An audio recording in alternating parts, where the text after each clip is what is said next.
Morning members, very warm welcome to our Wednesday 27th of September 2023 Area Committee, Annandale and Eskdale I should say, Area Committee. This meeting will be live streamed and recorded. The recording will be made available on the Council website for public listening. Remote participants, I know we've been through this before, but muting microphones, switching off your video when you're not addressing the meeting. Right, speaking the Teams meeting, Teams chat function I should say. When you want to contribute, if you're in the hall, you can do this on your iPhone or iPad, or even raise your hand. Hopefully we'll catch your eye. Please don't repeat contributions already made by other members. No materials should be posted in the chat function if it is intended as part of the discussion. The usual standing orders apply, including any votes that will be undertaken by roll call. If any member has to leave the meeting, please either leave the Teams meeting for that period of time or right leave in the Teams chat function and then join when you rejoin the meeting, so we can keep a track on the meeting make sure it's correct.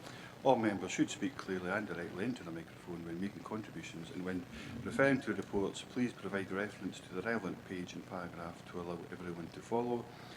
And finally, please focus contributions on areas where clarification is required or to propose an alternative to the recommendations within the report.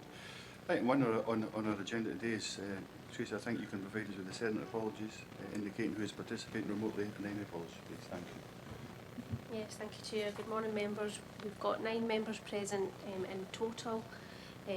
4 members present at Annandale Town Hall, being the Chair, Councillor Jameson, Councillor Thompson and Councillor Wilson, and 5 members present on Microsoft Teams, being the Vice Chair, Councillor Davis, Councillor Dryborough, Councillor McGregor, Councillor Marshall. Got apologies from Councillor Karen Crothers, and not present at the start of the meeting is Councillor Dennis Mail. Thanks very much for that, Tracy. Members, just to agree remote participation as well before we go further on. Declaration of interest is item number 2. Do any members have any declarations of interest or statements of connection? That is, I should say.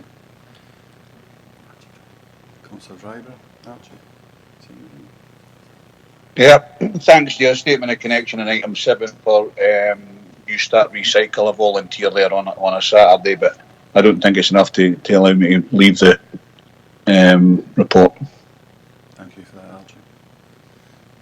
Anyone else? Couldn't see anyone else. We'll come back to that if there is for some reason I missed them there. Item number 3 is the minute of the previous meeting. This minute is for noting. So we have to note. Thank you. Thanks very much. And item number 4, Scottish Fire and Rescue Services Annandale and Eskdale Area Committee Performance Reports, 1st April 22 to the 31st of March 23 report by the Head of Governance and Assurance. So first report today is the Scottish Fire and Rescue Service Annual Performance Report, which covers the period from April 22, as just explained, to March 23, which on the whole is generally good news. There are a number of indicators demonstrating positive downward trends, and I'm particularly pleased that incidents of deliberate fire setting, which this committee has previously discussed as an area of concern, has decreased by 23% and returned in line with the 5-year average. Of course, the retained duty system, particularly in Gretna, which has the second lowest availability rate in the region, remains concerning against this committee. Again, this committee has discussed this issue at length in the past with Station Commander Kevin McCartney, and also Scott Irvin here in support. They're in the hall for any questions that members have. Members, do you have any questions for either Kevin or Scott? Looking online and looking in the room as well. Councillor Driver's got a question, thank you. No, not so much a question, but a comment, Chair. I attended the Gretna Open evening the other week there, and I was pleased to see the new recruits in Gretna, and more power to their elbows. Really pleased to go around the station, see the amount of equipment that's actually on the apparatus at the moment, and really pleased with this report as well. Just a comment here rather as a question. Thanks very much for that, Councillor Driver. Councillor Thompson, Stephen? Thanks, Chair. Yeah, it was just on the, I sort of raise this sort of regularly because of the unwanted alarms. Obviously there's been a change in legislation, so you don't have to respond, etc. But is there ongoing work to try and engage, if not turn up, with the owners of the buildings and properties to try and reduce that? Because clearly it's on the page 32, it does show it as being over half of the actual number of incidents that would otherwise be something you would have to deal with. And has that had a subsequent impact or a consequent impact on your resourcing in terms of, if you know you don't have to respond to that, that frees you up, I suppose, to focus on more priorities? Thank you. Yeah, thanks for your question, Councillor. So there are a number of benefits to not attending UFAS calls, and we did significant engagement with stakeholders before this went live on the 1st of July. We've already seen roughly a 50% reduction in fire appliances attending UFAS incidents. There are many benefits. It means that our firefighters are less likely to be committed to false alarms when they could be attending real emergency call-outs. We can spend more time developing and training our firefighters if they're not being disrupted to attend these calls. And we can also improve the work-life balance of our on-call staff, because obviously every time they come out to a UFAS incident, they're being disrupted, their employer's being disrupted as well, and they're having to leave their place of primary employment. And we also minimise the number of blue light movements, so that's reducing road risk to the crews and to members of the public when we respond under blue lights. And it also has an effect on the environment as well, because we're doing less miles travelling to these incidents. Thank you. No, that's obviously a positive. I'm just wondering, obviously, I would imagine some of the properties are still having these alerts go off. So is there that part of engagement with, is that ongoing still with businesses and NHS and council, for example?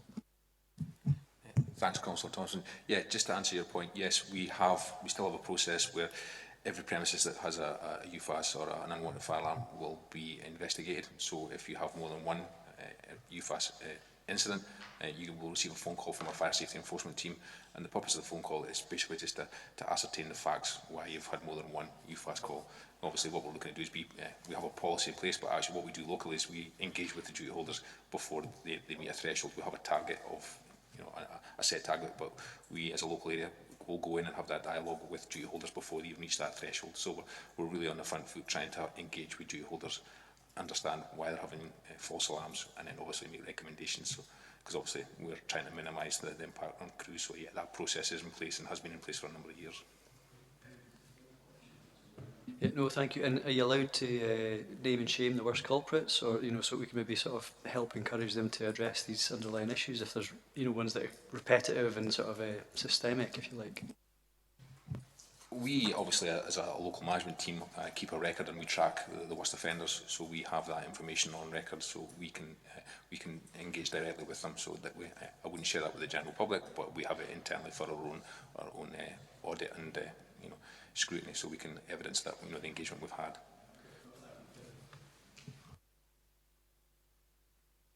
Thanks very much, Stephen. Councillor Marshall, Sean? Yeah, kind of on the same point. It mentions in the Appendix B that it's for commercial business and workplace premises. Does that include schools? Because I know we used to get quite a lot of unwanted alarms at schools. And if that's not part of it, has there been an improvement in the amount of false alarms and fire alarms from schools? Yeah, thank you for your question, Councillor. Yes, locally we do have an initiative with the Education Department that's been in place now for a number of years, where the schools will actively scrutinise the false alarms before they call us out. That's a significant reduction in the number of false alarms that we get or that we attend in education premises. So much so that actually that piece of work has been held as best practice in Scotland. So it's used as an exemplar for other local areas to refer to. So that's been ongoing now for, I think, memory serves me right, for over 4 years, and that's had a real big impact. Having said that, you will always still get false alarms, but we've put that through support with the school and through education. We've encouraged them to take positive steps to do that initial investigation, ascertain the nature of the false alarm, and obviously that reduces the attendances that or the times that we're required to attend, because they can identify quite quickly that it's a false alarm, so there's no requirement for us to attend. So in real terms, what that means is they've basically put a delay in their fire alarm system. So if they get notification of a fire alarm, they will have a set period in which to go investigate. If they don't respond within that set time, then obviously we would be mobilised automatically. So that process has taken out a lot of the unnecessary running back and forward to education establishments, and has the impact of that is that it causes less disruption, because every false alarm is roughly estimated to take around 30 minutes of the school day. So if we can minimise that, that has a significant impact and benefit for the school. Hopefully that answers your question. Can just say, yeah. Can I just say that's excellent, and you know, it's really pleasing to hear that that's been hailed as an exemplar. So well done on that as well. Thank you. Thank you. Don't see anybody else. Do you have a point of interest for myself? Recently, not in Annandale and Eskdale, but the convent in the priest torched, so to speak. A lot of damage done there, but we've got derelict buildings in Annan as well, so I'm being parochial. So we've got the Albert Hall, we've got, I suppose, the Erskine Church is almost past it, we've got Sentinel Hotel as well in particular.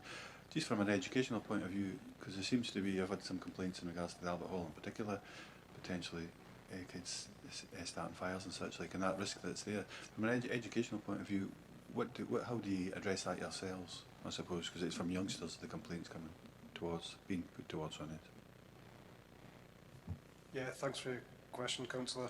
What we would do is, when we get intelligence, we work with our partners, the police, and try and engage with the youngsters and try and engage with them before anything does happen. We've also put a pre-plan in place for that, where firefighters have been to visit the derelict building, so that we know exactly where the hydrants are, where the best access is, where we would site appliances, so that we turn up prepared as well. Just on one other point as well, we also engage with the education department. So what we've done kind of prior to the main school holidays is that our community action team will go and have engagement with the schools, especially the secondary schools, around deliberate fire safety, deliberate fire setting, antisocial behaviour, water safety. So we do that on an annual basis. So we have that engagement with the secondary schools right across the region and give that message in the attempt. Obviously, we know we're coming up to holiday periods, so likelihood is that we'll see an increase in antisocial behaviour, so we try and preempt that by giving that safety messaging. Thanks very much for that. So a lot of pre-plan, and you're feeding into the education system as well. I just wonder, is there any way that can be measured at all, or not? Very difficult, I suppose, but I mean, I have to ask. To answer your question, we can provide evidence, of our engagement, so that we do record that. So we capture all our engagement activities, so we keep a record, and that goes in to part of our our area performance report internally for ourselves, so we can see what engagement we've had. Excellent, thanks so much for that. Councillor Thompson, Stephen? Yeah, so thanks, Chair. It's just on the same point, actually. So I'm just wondering, obviously the fire service will keep a record of its activities in response to that, but I'm presuming our education service would have a similar reciprocal record as well. And I'm just wondering, is that something that we could, whether through action or just an inquiry from this area committee, say, well, does education establishments in Annandale and Eskdale, can we get a sense of how well they're adjusting to this, to unwanted signals, alarms? Because, especially now every public pound is precious, as it were, and we shouldn't really, through this authority, be creating work for another public agency who's also having to manage its resources. So, it's sort of it's an industry we don't want. Do you know what I mean? If we can sort of deal with it at source as elected members in our authority, is that something we could do? I mean, I'll take governance advice in regards to that, but I think we'll get the recommendations. Obviously, we're just here to scrutinise, but I'm happy to add a second in regards to that and bring that to, so we can make a decision in order to gain what you're asking, Stephen. If we get to that point, I don't think it's any other questions, so we're probably there now. See, but I mean, so we've been asked to scrutinise, which we have. Councillor Marshall Sean, sorry. Yeah, sorry, Chair. It was just one thing with, obviously, this time of year, we're on the lead up to bonfire night on the 5th of November. I'm just wondering, is there any measures or is anything that the fire service do prior to that? And the second part really is, with organised displays, etc. now, is it not as much an issue as it used to be in the past? Thanks, Councillor. Yeah, so just for the committee's awareness, so in the lead up to bonfire night, we sit as part of one of the partners in the multi-agency meeting for what's called Operation Moonbeam, which is the national preparation arrangements for the 5th of November. So that work is about to commence as we speak, and that planning is around about looking at the licensed sites across the area, and making sure that the arrangements in place, working closely with the partners in the police and community safety to identify known hotspots, make sure that obviously the sites that we haven't got any illegal sites, working with our waste colleagues to make sure that if we do identify illegal sites, that any waste that is found on those sites is removed prior to bonfire night. So there's a lot of work goes on, and that's locally, but as part of a national approach. As well as that, like I talked before, we have that education. So in the run up to bonfire night, we will do that engagement with schools. So we'll have that safety message, and we go to schools or secondary schools and have that direct engagement with the young people about the impact of bonfire night and what that can, the safety concerns and all the measures around that. So that's another element of the engagement work we do with education. So hopefully that answers your question. Yeah, thanks. Thanks for that, Sean. Thanks, Scott. Oh, Kevin, you want to add? Yes, please, Chair, with your permission, I'd like to read an update statement. Yep. So I'm pleased to report another positive report for the Annandale and Eskdale Committee for this reporting period. I'm going to take this opportunity to thank all operational and support staff and the many partners who have made a significant contribution in keeping our communities safe in Annandale and Eskdale and the wider Dumfries and Galloway area. In addition to the covering and performance report, I've included a copy of the Time for Change document, Reducing Unwanted Fire Alarm Signals, as our response to alarms in commercial and business and workplace premises changed as of the 1st of July 2023. I would like to take a moment to provide a brief overview to the committee of the SFRS operational changes for the 2023 and 24 period. At the moment, the impact of inflation, pay awards and the likelihood of a flat cash settlement for the next 4 years means our budget simply doesn't cover all of our costs, and SFRS need to find £11 million in savings this year. Together with our legal responsibility to balance our budget, we must prioritise service changes which help close the financial gap, deliver modernisation and achieve our strategic outcomes. As our understanding of the risks facing our staff and communities improves and the technology in our sector continues to evolve, we must review our staff and station footprint and ensure that our people and resources are best placed to protect our communities. The work to do this will form part of a strategic service review programme over the next 4 years. However, to allow us time to scope any longer-term changes while achieving the savings we need in 2023 and 24, we are making a number of changes within this current financial year, such as the planned closure of our Hamilton West Service Delivery Area headquarters and the strict management of support staff vacancies. In relation to our frontline service delivery, 3 significant changes will take effect this September. The temporary withdrawal of 10 whole-time appliances across the service, a reduction in the number of high-reach appliances deployed from 26 to 16, and the standardisation of water rescue in the City of Glasgow. I must stress to the committee that these changes do not have an impact on the service delivery provision in Dumfries and Galloway. Any permanent changes to stations and appliances will only be made following full engagement and consultation with all stakeholders, which includes our staff, communities and partners. Thank you. Oh, thanks for that, Kevin. An obvious question that I think it stimulates. Another 11 million, I think you're saying it's across the whole of Scotland. You maybe just answered it with your last statement, but I know when we set our budgets with the council on an annual basis, we have an impact assessment, we do a risk assessment, so on and so forth. So going back to that particular point, across the whole 11 million, rather than just particular projects that are savings that might be happening across maybe the central belt, will there be any potential impact on the services being supplied to Dumfries and Galloway, or Annandale and Eskdale in particular? Thank you, Chair. Obviously, in relation to what Kevin has just mentioned, at this time, the honest answer to that is no. We are not aware of any impact for the local area. But as we've already mentioned, any changes would of any significant impact would have to go through consultation process. Excellent. Thanks so much for that. Just thought it had to be asked. Councillor Marshall, Sean? Yeah, I was just a little bit concerned to hear about, I think if I picked it up right, the reduction of 26 appliances to 16. And I'm just wondering, what are the present locations and what is the process for actually reducing those? Councillor Asher. So what we've mentioned there is about the removal, or the temporary, it's actually classed as the temporary removal of 10 whole-time appliances. So those appliances are across, spread across the whole of Scotland, but they relate to places where we have, they're either the third appliance or the second appliance, so they're already in a station where there's other appliances.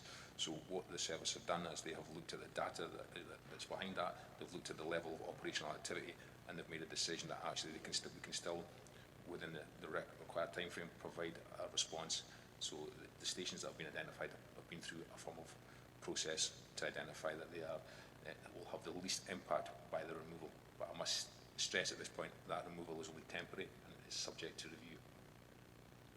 And can I just ask, is there any in Annandale and Eskdale?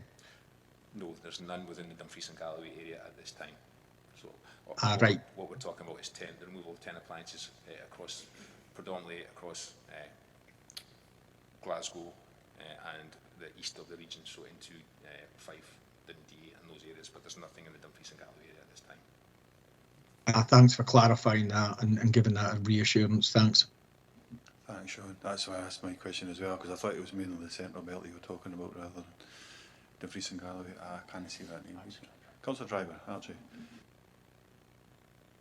Yeah, thanks, Chair. And you know, pleased to hear there's not going to have any impact in Dumfries and Galloway, but it is quite concerning that the budgets again have been cut to a service in the main looks at prevention rather than cure. We've already seen the efforts that the Scottish Fire and Rescue Service have done in Dumfries and Galloway. However, we do need to be ready for any emergencies.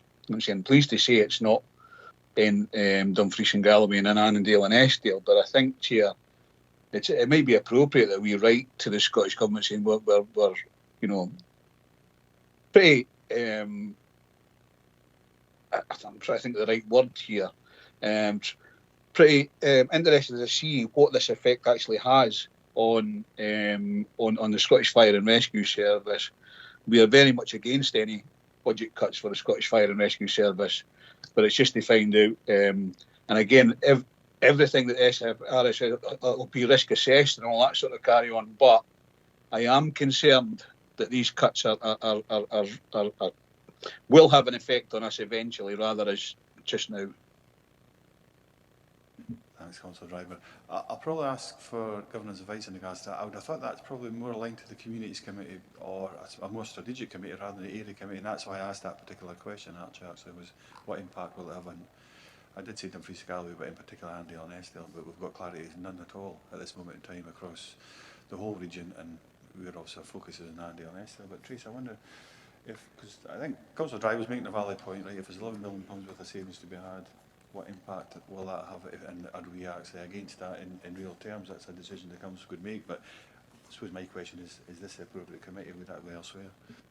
Yeah, thanks, Chair. I mean, this report obviously in front of you is just to scrutinise the performance up to March this year, so without having that information in front of you today, I don't think there's anything that this committee could make a decision on, but we can certainly pick it up maybe through operational actions. I'll notice the motions, whatever. Archie, Ken, you know you've got a number of different opportunities in which you could raise this particular subject. I'm getting lots of notes. Thanks so much for that. Yeah, that's you know that's fine, Chair. I'll find a way of rating my interest to see what's actually going on. The real concern is there is nothing happening in Dumfries and Galloway at the moment. It's what happens after at the moment it's finished. I agree with that entirely. We should be protecting our fire services in Annandale and Eskdale in particular, but also across the region. Councillor Marshall. Sean? Yeah, I think, would it not be appropriate that we could just record within the minute that we, at this point, the Annandale and Eskdale Area Committee note with concern, you know, the reduction in the latest reduction in the budget of £11 million across Scotland, and you know, and the, you know, obviously any reduction in that. We are worried that it could have an impact on this vital service. I think I'm fine with that, Sean. You're using potential impact, because, like you say, that's what's been outlined, is I think. Yeah. Other than that, yeah. Yeah, excellent. I think that's absolutely competent. That would be a second recommendation. We've been asked to scrutinise, which we've done. Second recommendation would be that if nobody would defer, or Just that we're raising concerns in regards to going at this side. We're raising concerns in regards to the impact that potentially may have, which will be recorded within the minute. And Stephen, you've got a third, I think. Yeah, so it was just about, I don't know if it would be in the scheme, the delegation that talks about making recommendations for short-term actions which have no policy and resource implications, or medium-term actions which address failure and implementation of policy. I don't know where unwanted fire alarms going off in schools fits in that, but if that's something we could, clearly it's something we should be, I don't see why it would have a resource or a policy implication, because obviously we wouldn't be setting ourselves up to have unwanted fire alarms going off, but if that could be captured maybe as an action or recommendation, I don't know how best to do that, but obviously I'd seek government advice through yourself, Chair. My personal view is I like to see it embedded within recommendations if we can, and it's quite clear, concise. We see that, it's easy to follow, easy to track. Tracy? Okay, it's within members' hands. If they want it in the recommendation, then we can accommodate that in the minute. Happy if members are minded to do so either way. I think we've got an action tracker now, which seems to be working well, maybe. But if it could be captured in one way or another, I'd be happy with that. If members are so minded, thank you. Okay, if we use that as a third, if that's okay, as a third recommendation, and we'll see that as it comes back through the minutes, Stephen. So you chance to challenge that potentially, but probably not. Tracy, are you okay with that? Excellent, thank you. Well, thanks Kevin and Scott very much for your attendance today, and we'll look forward to seeing it the next one you're at. Cheers, thanks very much, that's excellent. So members, we'll just outline the decisions that we've made. So we've scrutinised that. I think it's because I went beyond that. I'm looking at here, so because we've added a further two, I think we've added the fact that so we've been asked to scrutinise the report as the first one. Second one was what Sean is to note the potential impact the 11 million will have, and he worded that well. And the third one was the fact, I'll let you outline that, Tracy, which Stephen's come up with. Thanks, Chair. So yeah, like you said, 2.1 will be to scrutinise the report, 2.2 will be to note the potential impacts of the reduction of the 1 million funding, and 2.3 will be the unwanted fire alarms, and to take that forward within our role as a council. I think it was 11 million, is it not? It was 11. Sorry, 11. I have wrote 11. Thanks so much for that. Thank you. Stephen? Yeah, I think it was just so we could, as a council, we could reduce our unwanted fire alarm signals across our estate. So it's not just education, I suppose, but probably predominantly. Thank you. That's excellent, Stephen. That's, I think, much better. So it has less impact on the other agencies that we work with through the Community Plan Partnership Board, so on and so forth. Yeah. So, item number 5, I think we're on to now with Tracy. Are you for that? Excellent, thank you. Our next report is the Education and Learning Directorate end of year assessment of service plans. First, I'd like to comment on the positive feedback from the HMIE inspections of Crutherstone and the Hot Springs primary schools and Langham Academy. There are some great comments from the inspections of all 3 schools, and this is a credit to the leadership, staff, children and wider school communities involved. It is pleasing to see performance values in the appendix set against values from the previous year. If we are asked to scrutinise performance, we need to be aware of trends, and it is helpful to include performance figures over a few past years so that trends can be distinguished. Slightly concerning is the drop in school attendance rate from a positive position in 2021-22 against target to below target, which is only a small percentage in real terms. I wondered if there's any specific reasons associated with this fall. We'll get that just preempting. And there's quite a significant increase in the overall exclusion rate and quite a reduction in the exclusion rate for looked after children. Alison Chambers and Karen Bryden are in the hall with us today to answer any members' questions or address any members' comments. But before I open up to members, I wondered whether you'd like to expand on any of these points or any other points that you feel you'd want to add it in regards to your report. Thank you, Chair. We're happy to pick up any through questions that you want to direct to us this morning regarding attendance exclusions and anything else from the report. Okay, thanks very much for that. So I'll open up to members first and we'll come back to Councillor Marshall. Yeah, thanks, Chair. It was just on your opening remarks there as well. I note that it actually identifies the strengths of the 3 schools. I'm just wondering what the overall scores were for HMIE. What were the gradings, and was there any weaknesses identified? It just seems as though it's focusing on the strengths, but doesn't really tell us what the overall score was for each school.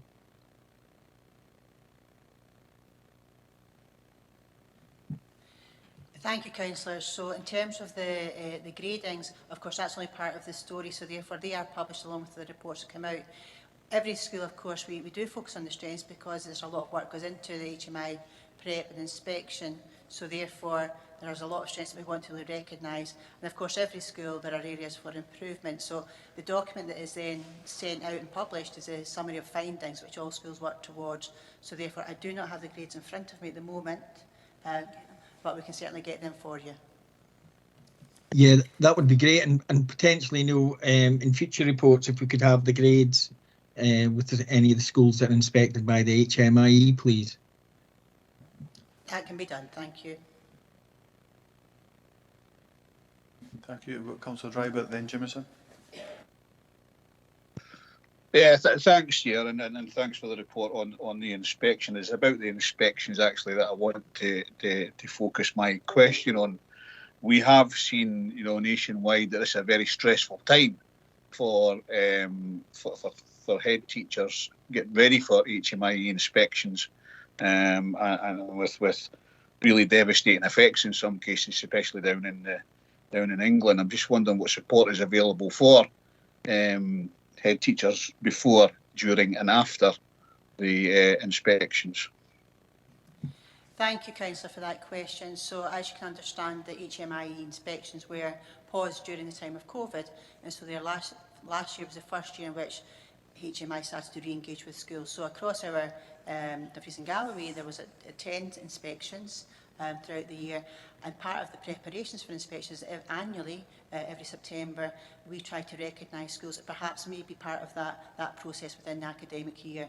So therefore we then meet with all of those head teachers and their leadership teams to really discuss what we can do in the run-up to an inspection, what can be done as a school in terms of that preparation, and to really say that it's only one part of a wider picture. We do our own scrutinising, we do our own quality improvement, so therefore HMI is part of a picture, and it should not be seen as a high stakes. That document is the only document we consider when we look at the improvements or the attainment of a school. So certainly we work with the school prior to inspection by having that model of trying to preempt.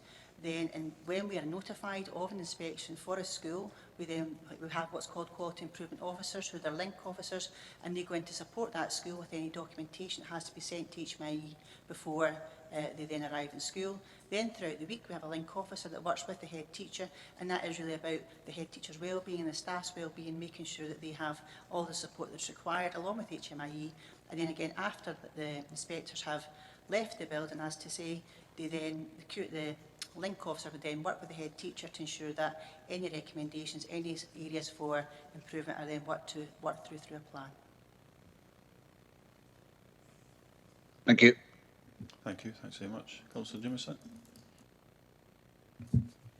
Thanks very much, Chair, and thanks for coming along.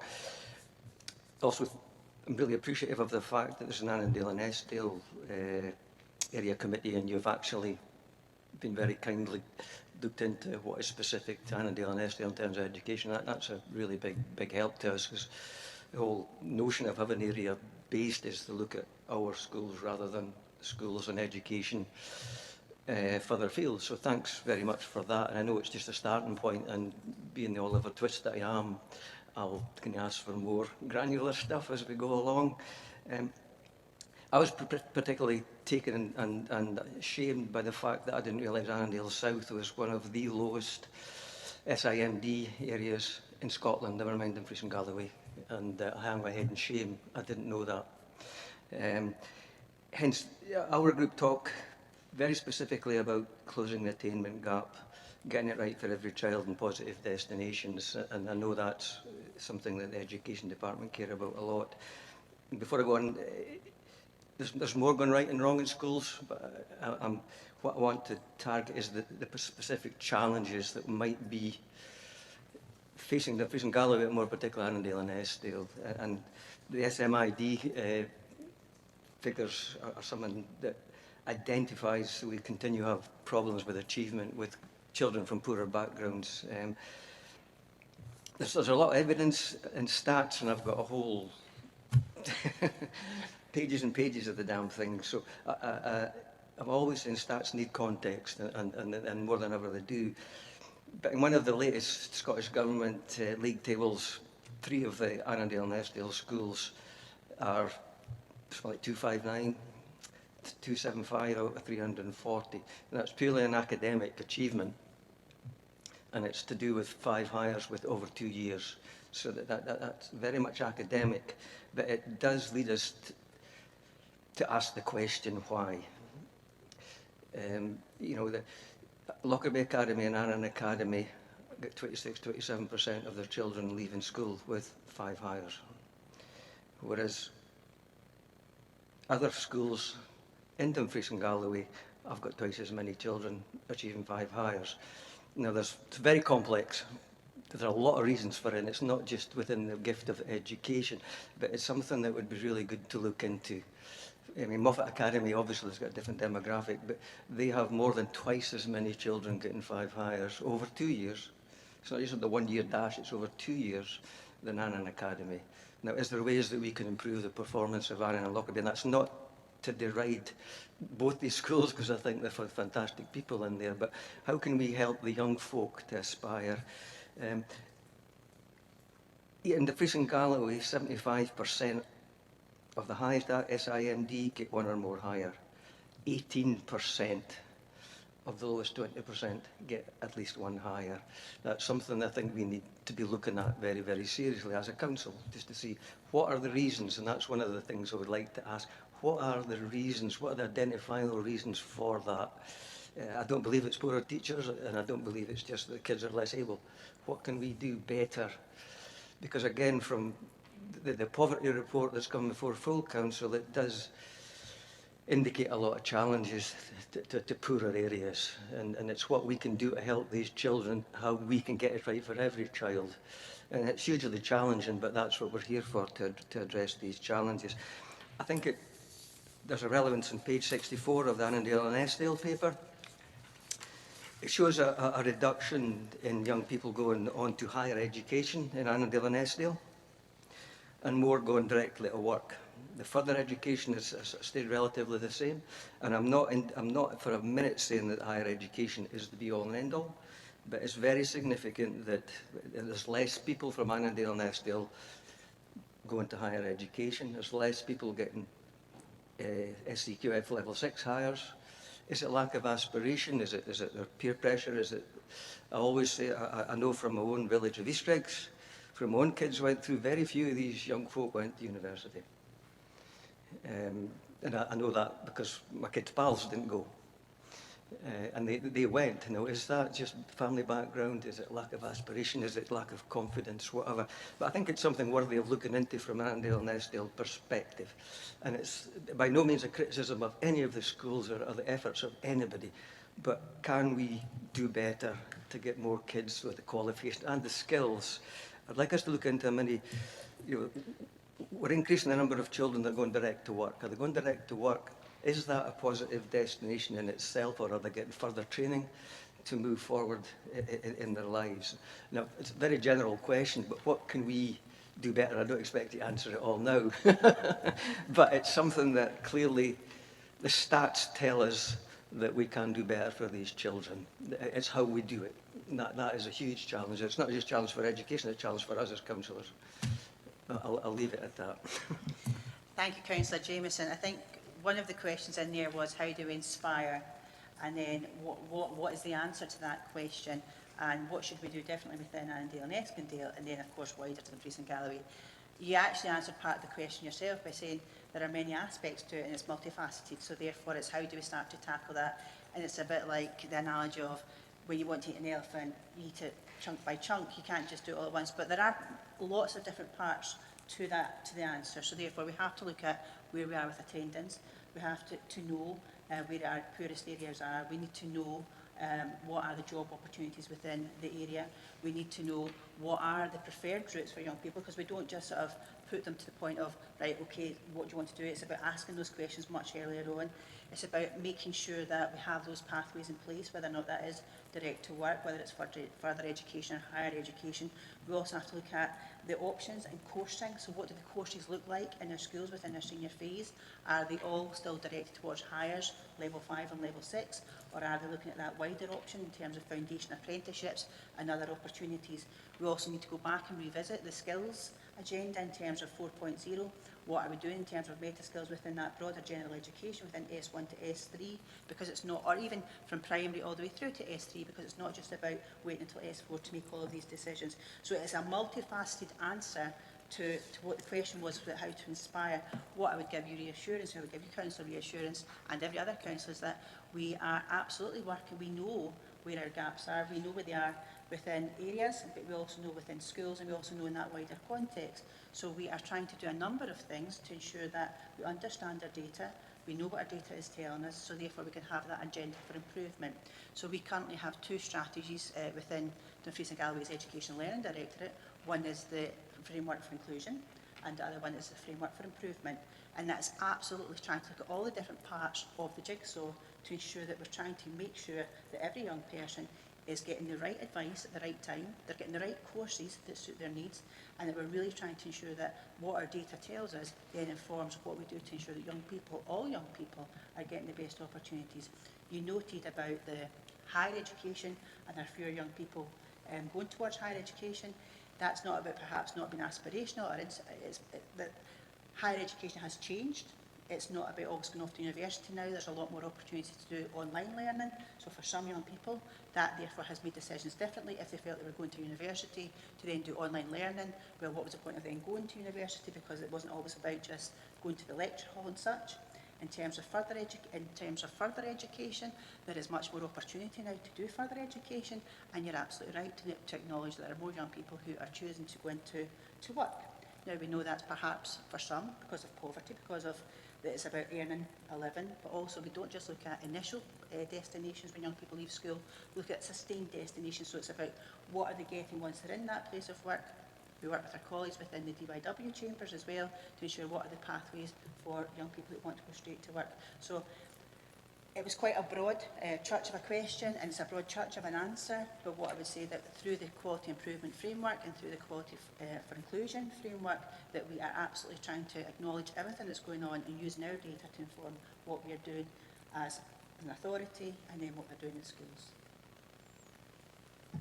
Yeah, thanks for that. I know my questions tend to be long and convoluted, but the information's long and convoluted, and we have to scrutinise them really, really closely, and that's why I always find it difficult to challenge you guys, especially when you're this close. But we need to, and my plea is, and this isn't, again, it's not negative, we do want to hear about the successes, but we're big boys, we need to see what the challenges are so that we can help you address the challenges, not to try and trip you up, but we need to know what the challenges are so that we know as politicians, how can we help you, how can we be clear about the policy direction that we want. And forgive me for being overly engaged with this, but we need to help these young people and families that can't help themselves, and it's a really big challenge. So, you know, I'd like to see next time, along with successes we have, these are the challenges that we face in terms of how do we get more kids into modern, into work, all that sort of thing, so that we can look at these objectively and address the problems together rather than try and drag them out, because I'm a geek and I read all this stuff, but it's very difficult for everybody to be up to speed with it. So we're relying on you. These are our challenges. What can you guys do to help us, and vice versa? Well, be quiet there. I'll get a row of Stephen. Just picking up on that point, using myself as an example, as anybody else, I just wonder, so when I left school at 16, didn't go through any hires, but I went on and did an apprenticeship. I just wondered if that's a trend across Annandale and Eskdale, the particular points, what you're picking up on, because I would say that was a positive for me. And I went and apprenticed several times as a builder, and I've carried on. That's been pretty much my career since then, and I would see that as a positive. But I still would see, actually, if we went on in a couple of years, achieved your hires, that's as a positive as well. It's how do we feed that information into what you're saying. It's what's getting it right for every child, so to speak, isn't it? So. Thank you, Councillor. And I suppose you're absolutely right. It's about what are the opportunities, because hires are not for everyone. And so we would say that we're working with the college in order to offer foundation apprenticeships, but also as a council, we have foundation apprenticeships that are offered through our own suite of coursing. We are looking to expand that. We don't only just work within Dumfries and Galloway, we are working with Highlands and Islands who are offering courses for us as well. So therefore we know that foundation apprenticeships, there are hundreds of them out there. We only offer a handful at the moment, but that is certainly it's a part of our work, and we've got meetings coming up to look at how can we expand that offer, because foundation apprenticeships and modern apprenticeships are really rich experiences that would be very beneficial, and we're at the start of that. We haven't quite developed that yet, but that absolutely is part of our agenda moving forward, because you're right, hires are not for everyone, but there's other ways of learning, and we absolutely acknowledge that, and we're trying to look at that as an authority-wide. No, As many of it, sorry, just to add in as well, but pre that stage, as many of our partners as possible to engage in offering opportunities of work experience for our young people, and perhaps as a council as well start to look at those opportunities for offering work experience, because it's very often for some of our young people, you don't know what you don't know. If they don't know what opportunities and employment routes there are out there, it's very difficult for them to make decisions.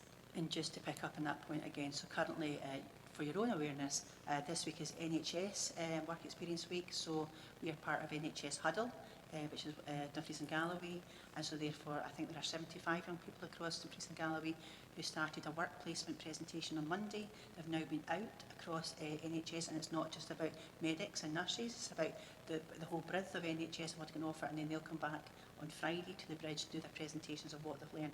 So we are working with partners like the NHS, and there's other conversations happening about how we can get more work experience, foundation apprenticeships and modern apprenticeships. No, thank you very much for that.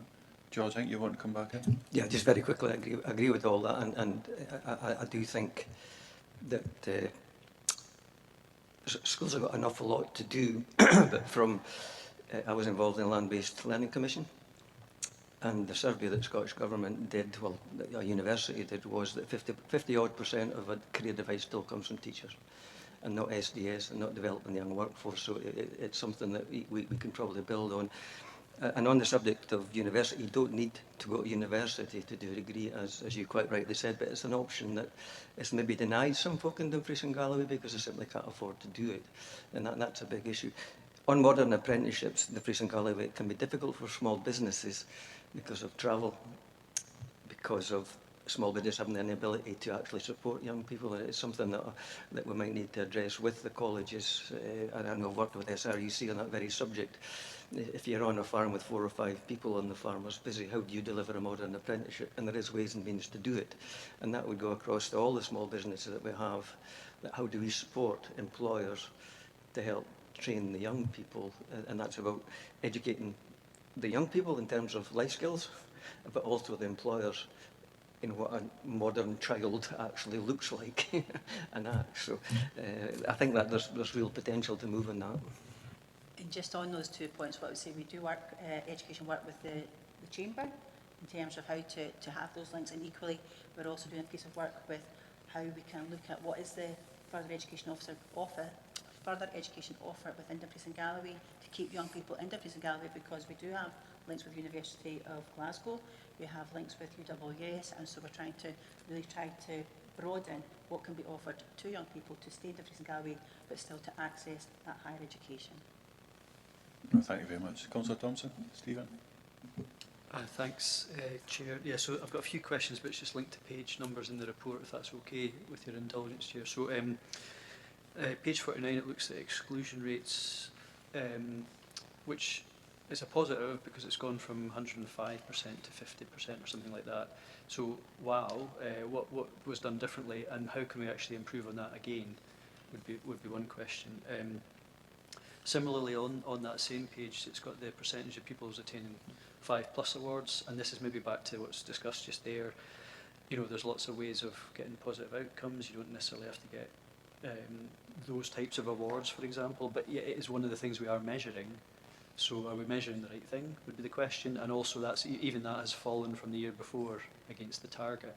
So it's which narrative do we want to go with? Do we want to say there's different ways to skin a cat and get a positive outcome, or actually this is a red mark against our copybook because we're not meeting the targets we've set ourselves or whatever? Do you know what I mean? So which one is it? The other one is I think it's the writing stats. So on page 58, in the actual sort of attachment, if you like. But I think I noticed it particularly in the writing, but you know the figures there. I don't think any of the boxes in the 2022 column are an improvement on 2019. So, and they've all maybe either dipped during the COVID period and then sort of, but they're still below, particularly writing. And I'm just sort of wondering, you know, when that's at like 50%, you know, these are, what is it we're doing to actually make improvements to that? So that's the sort of the 4 boxes at the bottom of that page on page 58. Yeah, and that includes for P1s. So I don't know if they'd have been affected by COVID in the same way as ones already in school. So that's, you know, you only get to use COVID so many times as a sort of excuse, eh? But not, you know, not that we would want to do that. But and then there was a few more just on, I think it was page 59, where I've got something marked off. Yeah, so there's a lot of negative indicators from the year before on that Annandale trend. So it was really just to explain how are we dealing with that to bring those figures back, or do we need to reflect something different in terms of what we measure? And then on page 61,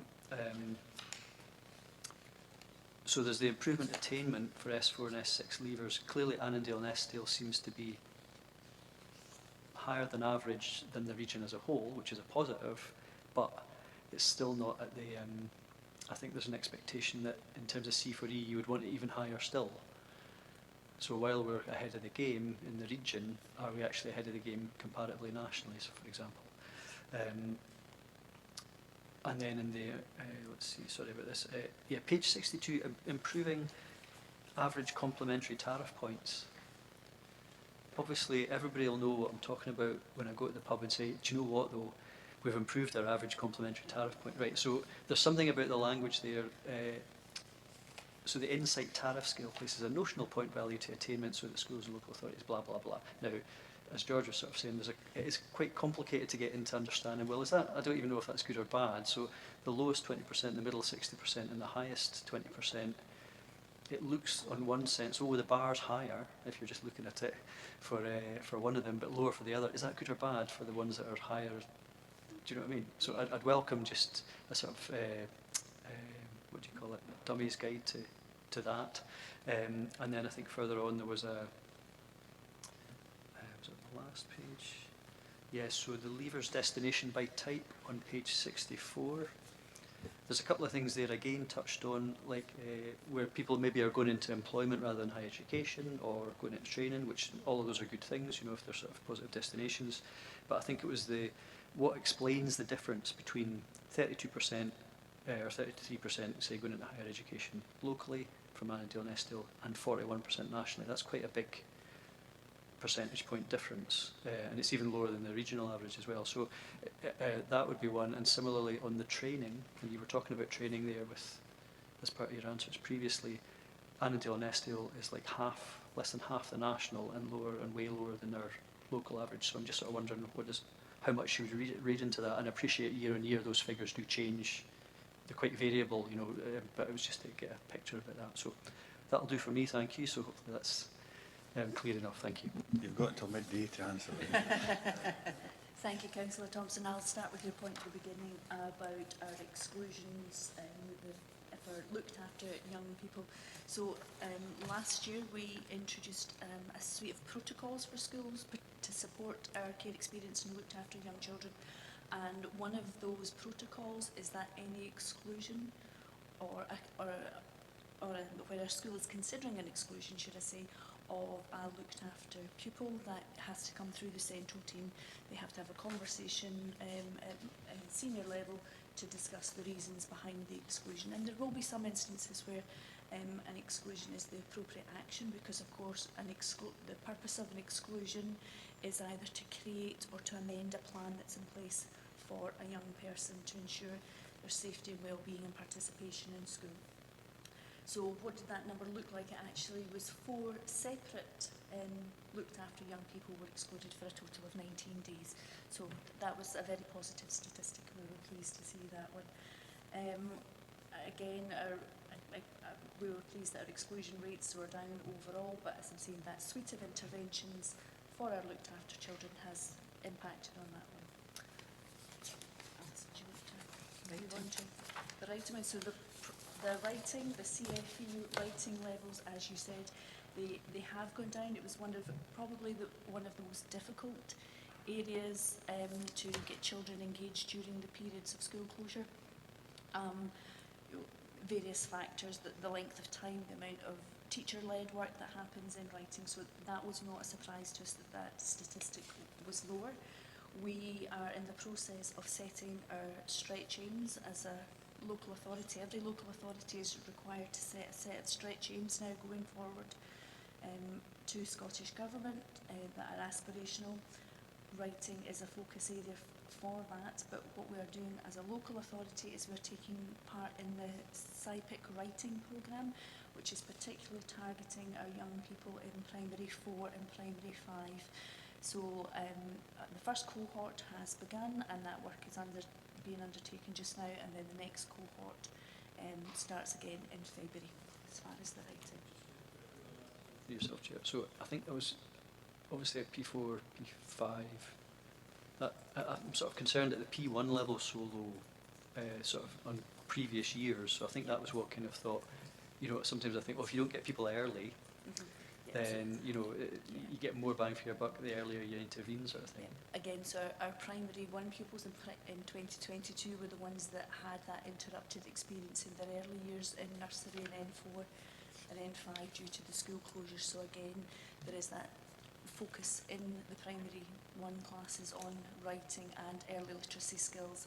We are noticing, you know, our colleagues in speech and language therapy, we're working alongside them because we are noticing delays in young people's speech as well, so which affects their performance in reading or writing as well. Yeah, through the early years. Do you want to pick up the next point? Okay.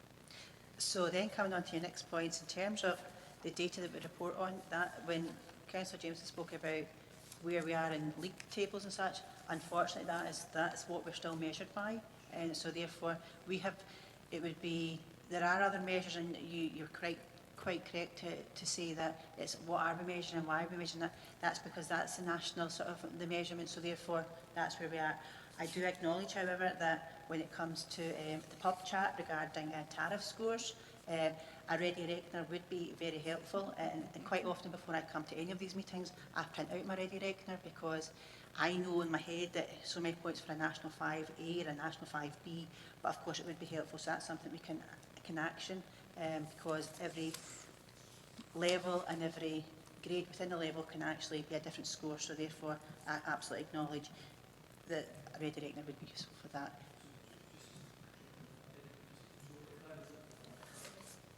Beg your pardon.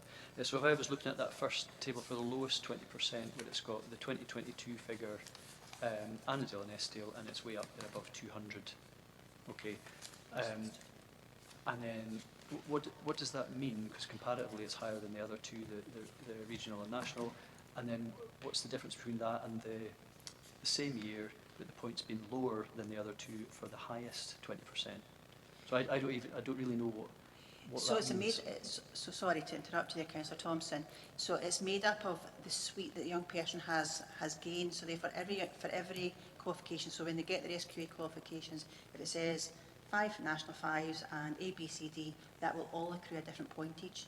So then what they do is they take complementary tariff scores, so therefore they take their best 5 subjects, and then from that they do a calculation, hence why it's all part of a suite which the benchmarking tool is called Insight, and that does all the calculation for us. So therefore it's maybe about giving you the ready reckoner. I don't know if that would give you the real clarification, because it's only at a school level and at authority level that we really drill in to see, well, what does that look like for young people? And then it goes back to the conversation about that we're sharing with Councillor Jameson about that portion, and are we making sure they're getting the best tariffs points, because if your lowest 20% are getting something like, if we look at the 2022, 215, but you compare that to your middle 60, and actually if they could be in the same school and they're getting 661, so what are we doing to ensure that the lowest 20%, are we coursing them right, are they getting the right qualifications, are we making sure that, so if they're doing a National 5 course and yet they don't pass that, what is the backup behind that? So it's actually, the devil is in the detail in terms of how are we using this data to inform what we do within schools to ensure that actually that these graphs become more of an equal and not having the gap that's currently sitting there. Does that make sense to you? And I do apologise because my background is senior phase, and so therefore this becomes my sort of my happy place, and so therefore I sometimes understand that when I start speaking it might not be as clear, so I'm more than happy to take further questions offline as well if you think that you would like something and give them a wee bit more clarification. I'm just trying to go back to the sheets because there was a lot of sheets you were asking questions on, so therefore in terms of one of the questions around the drilling down into destinations, so you were highlighting the higher education and you were saying that in Annandale and Eskdale it's 32%, whereas in Peace and Galloway it was 36%. Again, it depends on the cohort, it depends on the school, it depends on the coursing, it depends on everything that we've mentioned earlier about what young people are wanting to do and what their aspirations are. The one that you did note was the training, and that can be about opportunity. An awful lot of the time training is about, is it local? Is it accessible? Going back to the point that Councillor Jameson made about transport, and so therefore it's about, do we have enough providers? Going back to the work experience, have a rich work experience.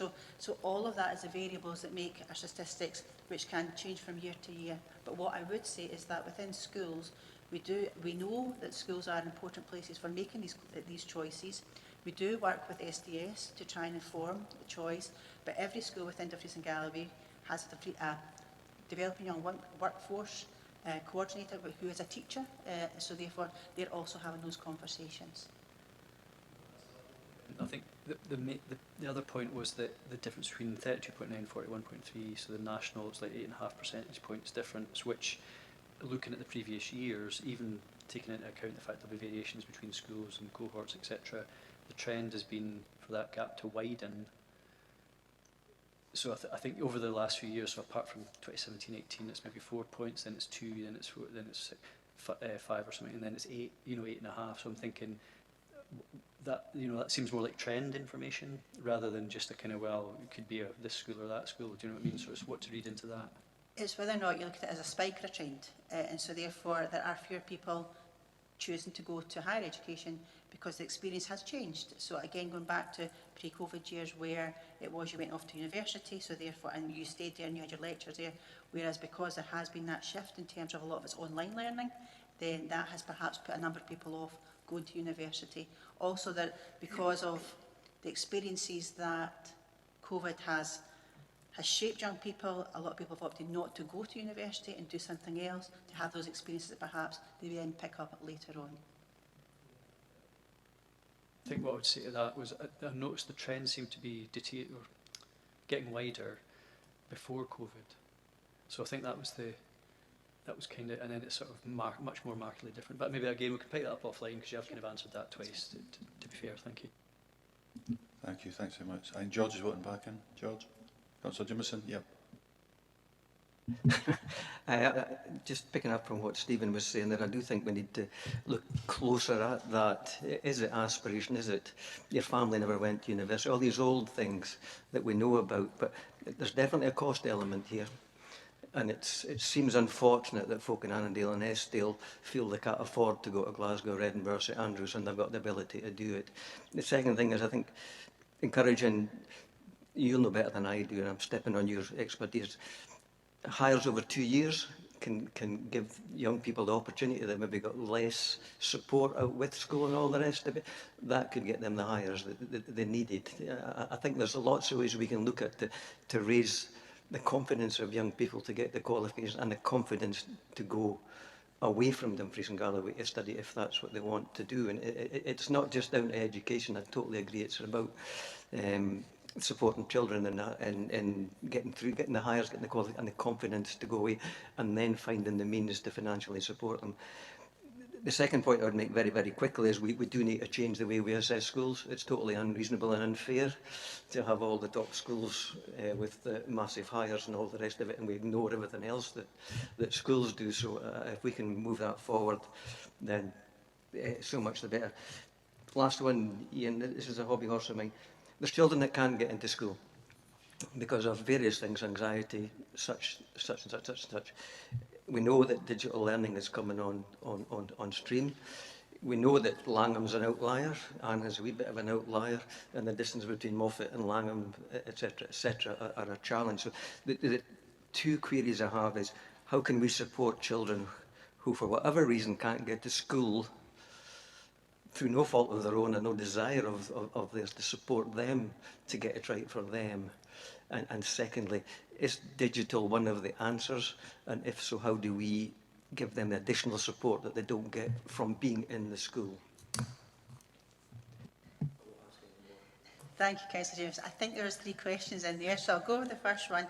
And it was going back to that hires and whether or not we're doing them over 1 year or 2 years. And what I would say is that what we are trying to move all schools towards is a senior phase, where it is an S4, S5, S6. It's a very clear message from the Head of Service of Quality Curriculum to say that young people are best placed in school, and as long as we can keep them in school until they're ready to leave, when it's the time to leave, then that's the best place for them.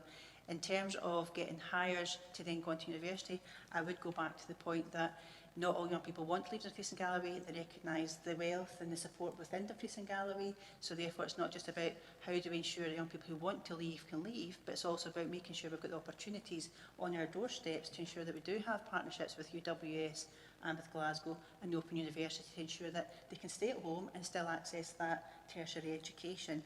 In terms of your digital question, again, you will be aware that Education and Learning Committee, there has been a recommendation about looking at that wider choice for all learners across Dumfries and Galloway. Part of that will be digital learning. We are looking at what would digital learning pedagogy look like, what would best practice look like, what would the skills be required. We know that we have the infrastructure, we have a programme of for IT in terms of making sure we've got that digital provision for all our learners. It's about what are the skills then to ensure that all young people can access that. But I'll then hand over to Karen, who will speak about the attendance. Yep, as you rightly picked up, Councillor Jefferson, there are still some young people who are not attending school through anxiety, other reasons. Our principal educational psychologist is leading a group at the moment looking at school attendance and very much focusing on emotional-based school avoidance as well. And that's a real priority to see what we can put in place to support the young people. And just picking back up on what Alison was saying there, I've got a session next week with schools online lessons, which is another offering that we're exploring for our young people for a digital offering. Fantastic. Thank you very much. I'm a great believer, if you don't use them, you lose them. In the area committees, we've got different opinions as members across Dumfries and Galloway. I like to use them. That's why I'm more encouraged at the level of debate that we're having, the discussions, that's questions that are being asked. And I've spoken to quite a number of officers who say there's no more deflating as going into a committee and it's just rubber stamped and you walk out and you haven't had the chance to be challenged, so to speak. But I certainly think you've been challenged today. And I think as far as the 3 recommendations, which is, Councillor Marshall, sorry. And then I'll go to recommendations, Sean, after that. Sean? Yeah, thank you, Chair, for letting us in. It was just, it's interesting, and I think others have touched on, it's very complex. One of the concerns, though, as well, I mean, Dumfries and Galloway is kind of facing a kind of depopulation, which is worrying. And, it's great that we can encourage as many kids to go to university, but I wonder if we keep any stats or how far we track them to see how many actually come back to the area. Because I believe that, a popular, an important kind of positive destination is, finding employment locally. So if kids want to leave the school after 4th year, 5th year or 6th year, as long as we have, one of the priorities to have enough jobs in the area to actually satisfy the demand from young people that want to stay and work in the region. But also as well, it would be interesting to see that how many people that do go to university, actually come back and resettle in Dumfries and Galloway and work there. I certainly know from my experience, and when my two kids have went to university, one's in London, one's in Edinburgh, they've got no intention of coming back. And so the worry is, when we're facing a depopulation crisis, the more people that go back to university, depending on what the stats are of the ones returning, we could, that would add to the problem. Thank you, Councillor. What I would say is that part of the employability tracking and through SDS, we have the 16 plus data hub, and so therefore when we speak about sustained destinations of our young people, we track them up until they're 24, so that data is certainly tracked up until that point. I think you're absolutely right in terms of there's a lot of our young people who, when they go off to university, they do not return, but it's also about making sure there is provision within Dumfries and Galloway to say that actually you don't need to go elsewhere to get your tertiary education. So I don't think there's a piece of work that's been done to say how many do not return, but up after the age of 24, but straight up until the age of 24, that data is held by SDS. And can I just come back, because certainly I've raised this with education before, in situations where people, and an example is that maybe qualify as teachers, when they come back to Dumfries and Galloway, although we have a healthy cohort of numbers, that have their first year, like probationary, etc. I've had a lot of young teachers come to me saying that after that first year, and I've raised this with John Thin and others, after that first year, they find it very difficult to get positions. It's either part-time or... So, we should be ensuring that if people qualify specifically as teachers, that if they do want to come back to the region, we should make it easier for them, because at the moment, I think they find it frustrating. Thank you, Councillor, and you're absolutely right to say that is partly within John Thin's remit, and I'm not trying to say that I'm not going to answer the question, but certainly it does sit with him. But what I would say is that Karen and I are both products of working in Dumfries and Galloway our whole teaching careers, and not necessarily always being that permanent post, and yet we've always felt supported throughout our careers to retain and remain within Dumfries and Galloway. So I hear what you are saying. I think your question would be best directed to John Thin, but from an anecdotal point of view, I would say that absolutely we need to be trying to keep our own. I'll ask John the question again. Thanks. Thank you. Thanks, sure. Thanks very much. Well, thanks very much. I think we have considered 2.1, we've scrutinised 2.2, and we've reviewed the attainment summary as recommendation 2.3. There's a particular themes come through, though, I think, and it's how do we get to that? Maybe, Tracy, pick your mind in regards to this. It's taking advice, but I think Stephen's picked up on it, George picked up on it in particular, and it's how do we get that data from, I use myself as an example, I went in an apprenticeship rather as going through the academic route, but a lot of data is really about academia, I would say in particular, but there's a lot of, how do we actually, and Sean's just touching it there, so growing up in Ecclefechan, as I did, every 80% of the boys I went to school wanted to be a tradesman. That was it, and that's so they didn't go doing that. So I just wonder if there was a lot of agricultural, there's engineers that they were all heading for that trade type of, or a lot of them were heading for that trade type of profession.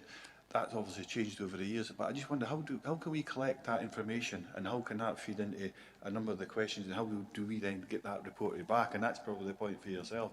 I don't know if it's through this type of report or it's something we can ask for separately, because that particular theme was certainly of high interest, and it would just make it a single agenda item, I would have thought. But I think in the short term it's about looking at what data we currently hold to try and generate that information for you. But I think we're at a very exciting time in education in terms of where we are with the different reports. So we've got the Weathers report, which is the skills report. We've got the Hayward report, which is about what the curriculum offer is going to look like, and I think it's about informing that of what is the data we should be tracking. Going back to Councillor Thompson's point about is it the right data that we're tracking. So I think while there is going to be a shift in education because of education reform, it's maybe about what would we like it to look like when they are redesigning, recreating, to allow us to then answer more of the questions that really are particular to not just local areas, but as in Dumfries and Galloway.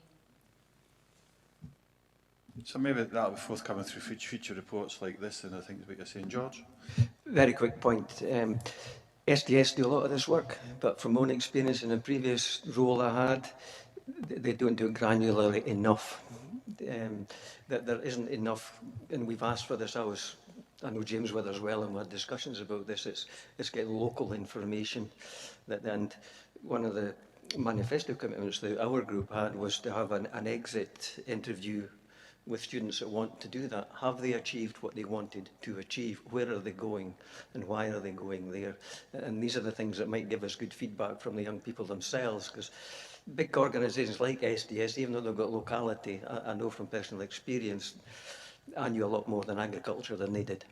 I knew what it was like to work on a farm, and they didn't. And even with the colleges, the lecturers maybe hadn't been in a farm situation sort of style, so it's getting that localised knowledge, and it's about apprenticeships with joiners and things like that. These are small businesses, so are we offering the young people that are leaving school the opportunities that they're aspiring to, and is it what they would expect, sort of thing? I know that's, again, very broad and general, but I do think we need more localised information back from schools and the young people themselves. Sorry, Ian. Young people do work with DYW coordinators within schools and the SDS, and we have a really strong and positive relationship with the SDS across Dumfries and Galloway, where they are looking at the preferred routes of employment.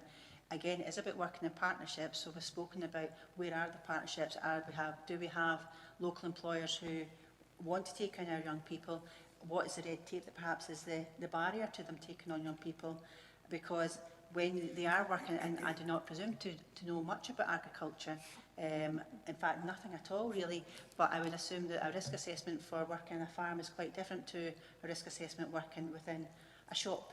So therefore it's about what are the barriers, and I have confidence in education reform in terms of the Withers report and the Hayward report to really try to address, because we all acknowledge that the system that has been in place there or thereabouts since 1888 really does need to change, and it needs to change to reflect the needs of our young people now, not the needs of the young people that once were. So I suppose it's about trust education, that we are putting our voices into every report that comes out, and we do get an opportunity to respond to that, and we are doing that both in schools and in the education department.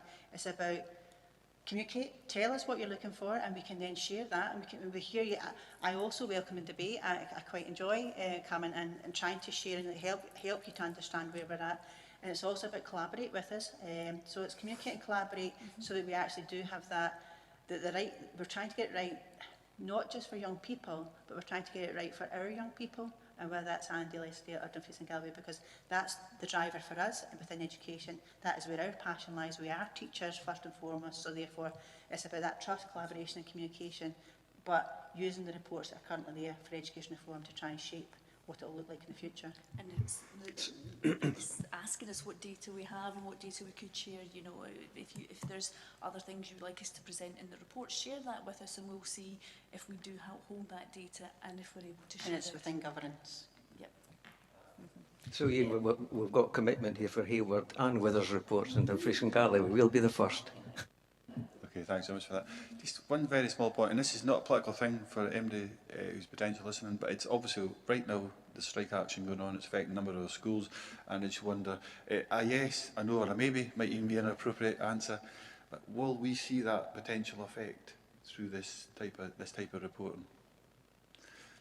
And will it have the fact that there's 3 non-teaching days? Will we see that effect at all or not? It might be an absolute no, or maybe it might be a yes or no. So I would say there's 2 points in terms of the strikes. The current strikes, they are current, so we don't want to talk about them to any extent at all. They are still teaching days, so our teachers are still in schools, and so therefore we can assume there will be some sort of provision within our schools for our young people. And the second point is that we've had disruption in previous years as well, and so therefore this is not the only year in which there's been disruption to our schools. No, thanks so much. Excellently answered. I mean, it was very neutral and non-political the way I asked that. I know it's questions that I'm being asked publicly. What effect will it have from early learning right through? No, excellent. Thanks very much. I think you've probably captured all that, Tracy, have you?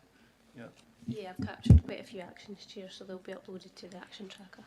Excellent. Thank you. Thanks very much for your attendance today. Much appreciated. Thank you.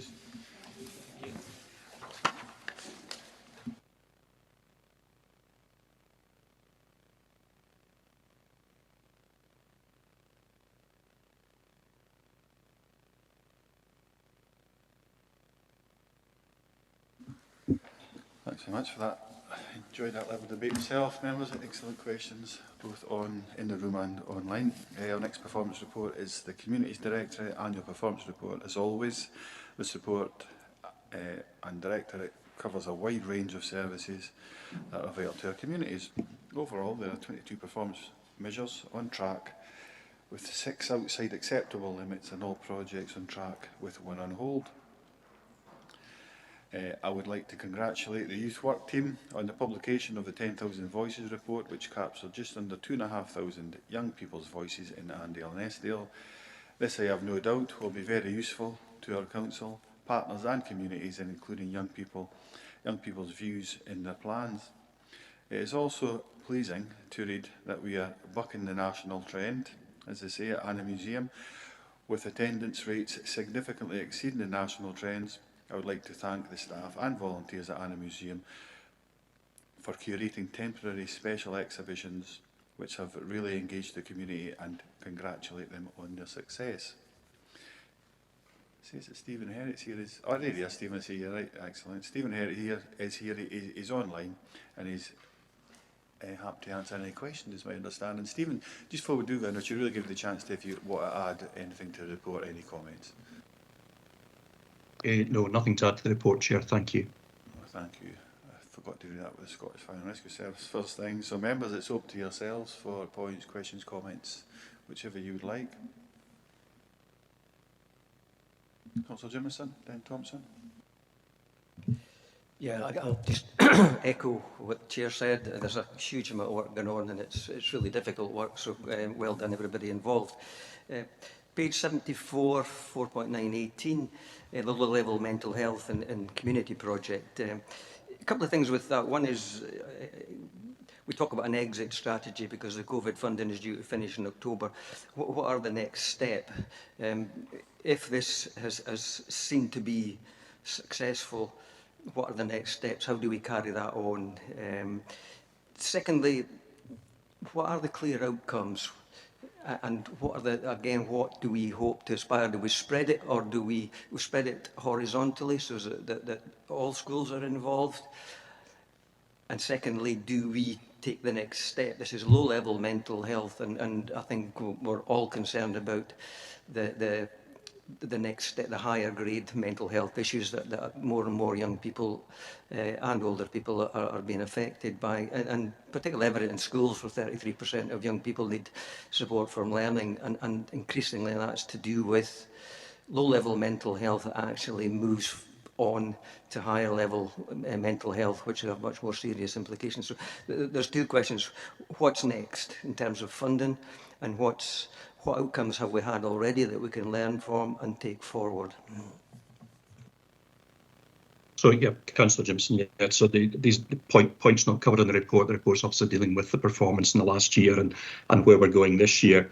Given that it is a project that's kind of finishing, winding down, and has an exit strategy that's been in place through this year, I will ask colleagues, are there any plans for replacement or continuation of understanding the benefits of the project and how they might be realised going forward? So I'll make to the area committee members from the Communities Directorate on that. Thank you. Thank you, Councillor Thompson. Stephen. Thanks, Chair. Yeah, again, I've got a few questions with page numbers, but I think I suppose thematically, the 20 mile an hour rollout, so 4.8.3 and 4.8.4, this came up at Moffat Community Council last night because they were one of a number of towns who, I suppose, last year or the year before were expecting it to get delivered this year. Now, as time goes on, we're nearly into October. It just seems to be teeth-grindingly slow, this process of rolling out 20 mile. I know we've done some, but I think whatever our ambitions were set at in the committee in 2021, we're still kind of, I think Lockerbie was also wondering, well, we attended an event this time last year roughly, about the rollout in the financial year this year, which is past, so now we're into the next year and it's still not there. So is there a reason for that delay, despite the sort of progress made in some of the places outside schools? And is there any way we can accelerate that? Have we over-ambitiously set a target there? There's a couple other questions, Stephen, just before, if that's all right. Yep. There was a few more there just on some of the sets of figures around social prescribing, for example. This is at 4.1.3. And even 4.9.3, there's a number of figures there where it says, here's how many people did this in this period, but there's no comparator. So I don't know, is that good? Is that an improvement? Has it got less? Do we need more of that, less of that? You know, so the figures are, it's hard to give them any meaning other than a bunch of stuff happened, full stop. You know, so whereas later on in the paper there's 4.21.10, for example, it shows comparator figures like number of people using certain facilities is up or down in last year, for example. So that kind of makes sense and gives you a sense of progress or change. So I'm just wondering, can we get a bit more contextual information for some of those figures? Either, if not today, then offline, that would be helpful. And I think the only final point was really about asset transfers. I'm just sort of wondering, in the light of recent experience with asset transfers, is there something we need to review at an area level in terms of potential risks that we might not see at the time of decision, but things change materially post-decision but before completion? And are there things we could maybe take on board either at a policy level or at an officer level to sort of protect the reputation of the council, for example, and maybe risks to the community bodies themselves? So that's maybe slightly off topic from the actual reporting figures, but thank you, Chair. Is there any further detail you can give in regards to that last point? I think I know what you're talking about, I'm not sure. If it's confidential, you don't have to. I'm not sure, but rather than get into individuals, I'm just wondering if there's learnings we need to help us adjust our policy to better protect the wider against risks to the council, for example. Say financial risks, for instance. Financial, reputational. Okay, thank you. Stephen, how about you? So I'll just come back in that, Chair, and thank you, Councillor Thompson. I'll take the last point back to the CAT team in terms of there's obviously 2 CAT transfers mentioned in the report, and there have been some delays around about them, and I've kind of asked for more clarity on one of them in particular, as I'm kind of following up in Annan Harbour and a particular query that has come in. I'll raise that with the team in terms of reviewing their kind of risk management approach. Would you like them to get in touch with you specifically on the individual project, just to understand that is it a kind of general comment around about risk management on financial and reputational risk to the council, which I can certainly get them to respond on? Yeah, I think the ward manager here is probably aware of the issue I'm talking about. I just wasn't sure whether to go into detail on that. It was more like, are there learnings generally from asset transfers that over the last few years we've been able to say, actually, we might be exposing ourselves to a particular risk that we could maybe take an additional governance measure or health check, if you like, before we conclude things. So it could be conditions that we add to things or things like that, but I don't know if that's helpful to yourself, Chair. I'll certainly get the CAT team to come back then and provide their views on that, We'll maybe come back to at 2.3 as well, potentially, but then we'll take it from there, Stephen, which just looks for us to in aspects of performance. Okay, and the second point raised by Councillor Thompson, if I can come back on that in terms of the comparator figures. In the appendix, we do, in terms of where we break down the figures in the report, the performance report on an area basis, I noticed that we do, where we have the data, we provide the previous year's figures as well for a comparator. So there's a value target 21-22 and a value target 22-23. I'll take on board the comment about the textual figures and it being useful in future reports to provide that comparator as well within the text of the report as we do within the appendix. And it's maybe a kind of consistency issue in pulling the report together from a number of input sources to make sure that we are reporting on an equivalent basis. So I'll take that kind of improvement comment back in terms of developing the report. And your first point on the 20 miles an hour schemes, I think yes, it was quite an ambitious programme. We committed to a communities committee and targeting the schools, and we've been rolling out a number of those and targeting the larger urban areas. I think also what we've found is that in the larger urban areas, the need for quite a bit of consultation and some taking on board quite a lot of views and differing views in terms of the worth of implementing the 20 miles an hour on the kind of 18-month temporary basis, and we've been dealing with that. So that has kind of slowed the team down as well. It's also in terms of a same resource that's kind of working and pushing forward on active travel and on car parking, and we've got our car parking community conversations. So our kind of road network strategy team is juggling a number of projects, but trying to keep moving forward. But it's good feedback and it's positive if Moffat and Lockerbie are saying they're keen for 20 mile an hour to be implemented. I think we're probably due an update to Communities Committee on the kind of overall performance on those projects, and that would need to consider that any sort of additional resource requirements to continue to be able to deliver the projects in a good time scale. Yeah, no, thanks for that, Stephen. I think, and to be fair, I wouldn't want to give you the impression that there was necessarily unanimous voice from both Lockerbie and Moffat about the role, but I would say, yeah, there is definitely support in quarters of the community, so that's fair enough. The other, there was a point just on the figures in the table with it's got the kind of the appendices.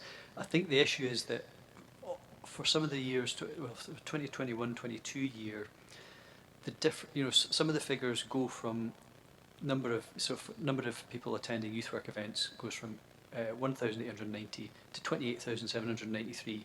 Right. Okay. Now it's fairly obvious. There's some big hitters in there that explain the difference, but other figures are you would think, well, the reasons why that's a big increase don't apply to the other figures. So there's no real. Some figures are sort of down or pretty much the same. So it's almost as if there's no real explanation. Some of them seems to be working well. One big event could change something. So it's just that lack of support and data. So I appreciate you've taken that on board. And if I may, Chair, the only other thing is about ward events. Could I just ask generally, do we think they're working? Because that figure's dropped over the years, even during COVID, for example. I'm just sort of wondering,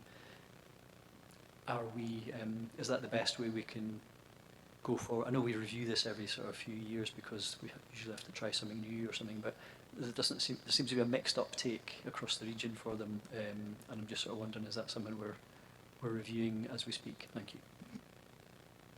Again, over to you, Stuart, and Stuart Hamilton will answer the CAT question after that. Okay, yeah, I mean, I think my experience of ward events has been quite positive in terms of the opportunity to, it's almost a kind of enhanced and accelerated consultation. And I know we've got our kind of community conversations that have run well across a number of services to gather information, and also ward events to deal with some very specific issues. And my experience of those has been about roads issues and understanding fully what the problem is, the perceived problem is at a local level. And how we might respond to that. So I couldn't really comment on the overall number of ward events, but I know that my services and the services I've kind of have influence over have benefited from those processes to be able to talk with the public about particular issues and to understand. And I think it's useful as well for for us to kind of have, when we report back to members, say on like the parking strategy that will come to committee, just understanding that we have been quite rigorous in capturing views and maybe moving beyond just that kind of survey data, is actually a bit more detail behind that, or larger numbers. We're actually kind of canvassing for people to take part and to provide their views. So I would say generally quite positive about the ward events over recent years that I've been exposed to. Yeah, thanks, Chair. And I can just maybe add to Stephen's comments in relation to ward events, and before I cover the CAT strategy element. Ward events, whilst the numbers are relatively low, the feedback received certainly through evaluation is generally positive. And ward events are obviously complemented by our proactive community conversations in terms of the numbers that we have in terms of the engagement opportunities that they have. But the ward events generally are more focused, as Stephen elaborated there. In terms of the review for ward events, there will be an opportunity. Our council will be looking to review our community engagement strategy during the course of this year. I'll begin that review, and your comment in relation to the CAT process and the learning. Obviously, it's a continually learning. We're obviously always continually learning, but our CAT strategy and process will also be subject to review, which will begin this year. And all members will obviously have an opportunity to contribute to that process, and we'll be undertaking that as a unit. Thank you. No, thanks very much. No other issue. And Stephen, so I don't think I've got any other speakers for what I can see or gather. I don't think I have. So I think we've considered 2.1, considered 2.2, 2.3. Consider any aspects of performance to be referred to the relevant future committee. Do you think there's anything around about the CAT transfer and the risks around financial or reputational damage? We should be referring up. Stephen, I'm looking at you, sorry. I see you looking at me.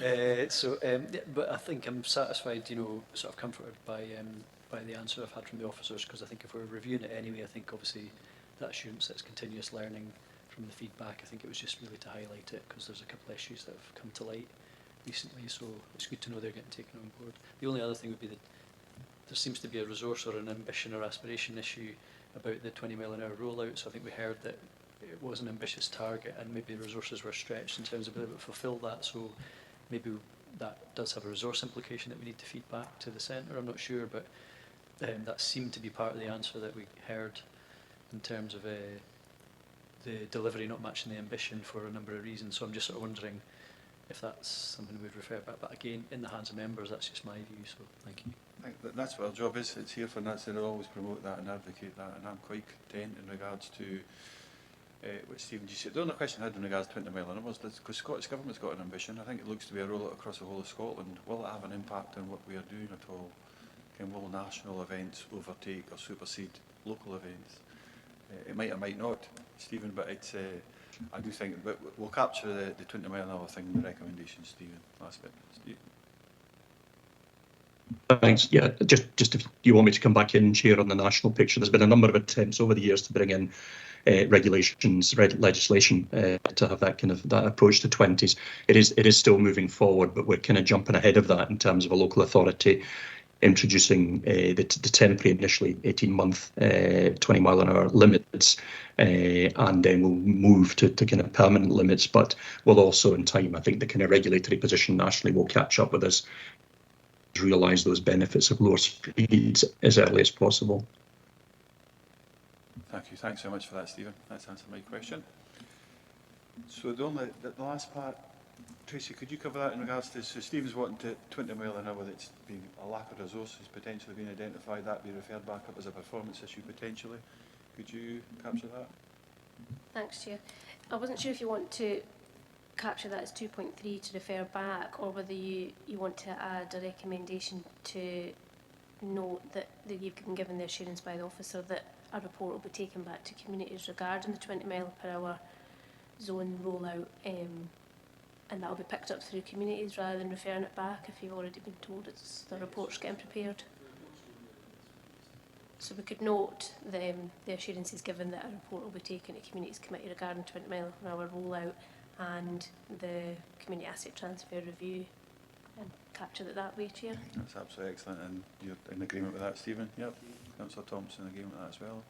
Nobody else got any different views or any further recommendations? So that's a 2.4 that has been added, and we'll leave 2.3 the way it is. Thanks very much, members. Thanks very much, Stephen, for your attendance. Much appreciated.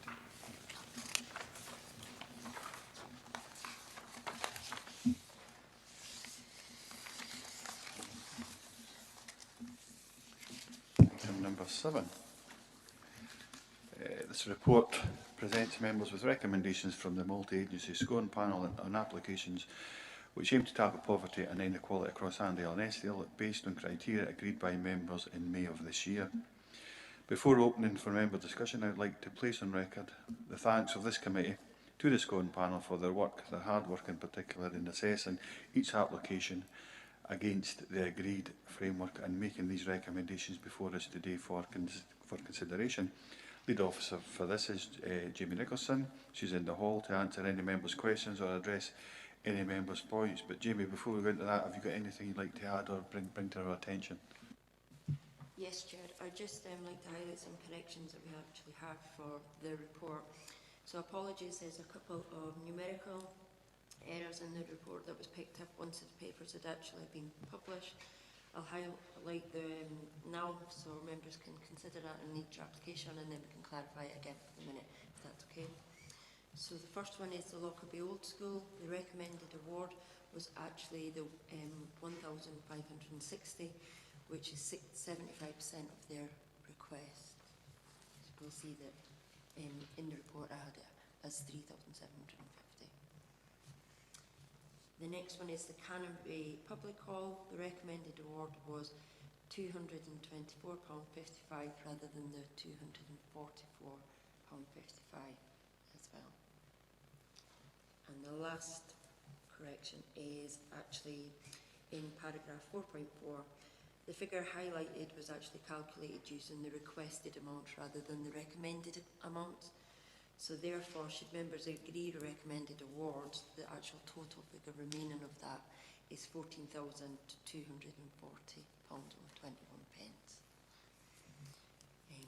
That will be the remaining budget for this fund. Thanks so much for that, Jamie. Excellent. Members, going to the recommendations, I'll just look see if there's any questions first or comments. I think going to the recommendations, we've been asked to consider. Councillor Marshall. Yeah, I'm happy with the recommendations and the awards. Just as a matter of interest, I don't think I've ever seen one that's had the score of 99. I'm just wondering what was the 1% they missed out on. That was Anne and New Start. I'd need to actually go back and have a look at the individual scores for each of the actual categories that score it on. But it's George, so Sean, but we'll get that feedback offline. George? Yeah, thanks. Yeah, very quickly, and it was maybe more relevant to the last agenda point, but when I visited Kate's Kitchen and Annandale Centre, the feedback from both organisations was the problem with forever looking for funding on an annual basis. Is there any way that the council could look at some kind of foundation support for these very, very valuable organisations to give them the ability to plan beyond a year to year? I'm very well aware of how these grants are claimed, etc., etc. And it's not under this agenda point, but it's a more general point. Is there any way that the council can give organisations such as this some form of at least medium-term assurance that they have enough funds to keep them going? I suppose maybe, I don't know if you can answer that. I know, Jamie, but maybe I could do it. I'll give a bit of history in regards to it. So, for a number of years, so I'll just use Annandale Centre as an example. It used to come to the council on an annual basis and get an allocation of, I think it was about £16,000. Half of that came back for rent, and I'll just stop at that level of information. That was quite a number of years ago. But it was through the Joint Public Body Scotland Act Integration Joint Body was formed in the Health Social Care Partnership, and that allocation used to come from the social work. That moved across to the Health Social Care Partnership through the IJB, and they took the decision at that point to allocate 3 years funding. So an organisation like the Day Centre, for them, for what it used to be an annual basis, but they get core funding every 3 years, which you used to get from the council through the social work department, now to IJB. So no, that point had been brought up a number of times and it was addressed through that. I think the smaller allocations like this is completely different, George. I think it's a larger, the larger core funding type of stuff, but the smaller kind of off the peg types, I don't think we could really address it on a kind of a 3 or 4 yearly basis, whatever they're kind of looking for. You okay with that? Yeah, I totally understand that, and it's probably not relevant to this committee, but I thought it was appropriate just to raise the issue again, and possibly we can raise it where it's more appropriate. We tend to take for granted these organisations as a council, and maybe it's something we can look at in a different situation, different committee, whatever. You know. So, but thanks for that background. I wasn't aware of that at all. No, okay, thanks very much for that. Considerable uplift as well. Councillor Dryborough. Yeah, thanks, Chair. And I'm a bit concerned that Councillor Jameson says we take these organisations for granted. I certainly don't take these organisations for granted. They do a brilliant job, as you said earlier on. Just coming back to the report itself, I would agree with Councillor Marshall. We agree that the awards as is. I was going to suggest, up to £500 for a small claims thing, but it seems the amount has changed in 4.4. Happy to remain at up to £1,000 for anything after that, Chair. Okay, thanks you, Archie, for that. So, Councillor Brodie, Richard. Thanks, Chair. I think we had grants for up to £500 last year, which were very good for small organisations in the community to do projects. So I didn't quite catch how much has the amount outstanding changed since because of the change in the figures. Have we got a figure for that, and how much that is that left that we can redistribute? Yep, I think it's 14,240 and 21 pence. Yep, aye. Just 14.25k, Richard.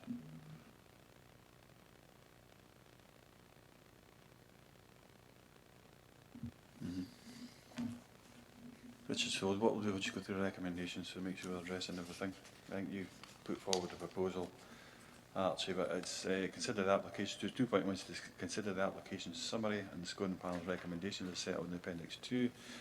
I think we're happy to agree Appendix 2 as per the recommendations, but it was being muted earlier. I think that's correct. Yep. 2.2 is to agree awards to be made as appropriate. I think we've done that there. 2.3, subject to decision 2.2, agree how to utilise the remaining budget as outlined in paragraphs 4.4 and 4.5. Chair, I think there's no rush as well with Jamie getting back on the score, and it was just as a matter of interest. I thought the 1% was maybe taken off for Tony's bad jokes at Newstart. Maybe that's the case. No comment. No comment. No, certainly wasn't. It's just taken off as an average of all of the scoring panels. No, I think maybe tongue in cheek for Sean there. So 4.4 yep. and 4.5 in particular. So the remaining balance is, as amended at 4.4, is actually 12.25k. But 4.5, happy to reopen the fund. I think is the first point. Establish the small projects fund up to £1,000, which is open until the fund is. So I think that's what we're looking at now, Stuart, isn't it?